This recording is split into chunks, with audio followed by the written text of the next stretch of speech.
নমস্কার বন্ধুগণ, এখন আছি আমি দিগনগরে। আর দিগনগরে যে মন্দিরে আছি সেই মন্দিরটার নাম হচ্ছে রাঘবেশ্বর মন্দির, শিব মন্দির। আর এখানে সবাই শ্রাবণ মাসের লাস্ট সোমবার মানে শেষ সোমবারে এখানে অনুষ্ঠিত হয় জল ঢালা পর্ব।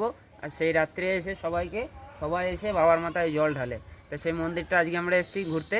তা আমি তোমাদেরকে মন্দিরটা ঘুরে দেখাচ্ছি, দেখতে থাকো।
এই মন্দিরের যে আর কি গায়ে, এই মন্দিরের গায়ে যে আর কি কালাকার্যগুলো করা আছে সেগুলো বহুত পুরনো, বহুত পুরনো, বহুত পুরনো।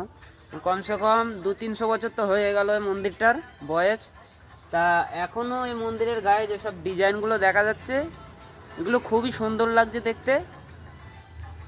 আর এগুলো যে বানিয়েছে সেগুলো তো মনে হয় আমাদের এখন আর কি বর্তমান যুগের থেকে এগুলো যেই টাইমে বানানো হয়েছে তার আর কি মিস্ত্রির হাতের কাজ অতি সুন্দর ছিল।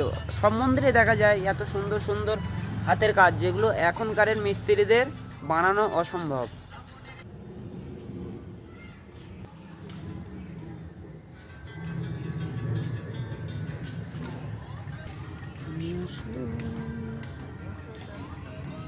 তো বন্ধুগণ, ভিডিওটা ভালো লাগলে অবশ্যই একটা লাইক করে দেবেন। দেখা হচ্ছে পরবর্তী ভিডিওতে।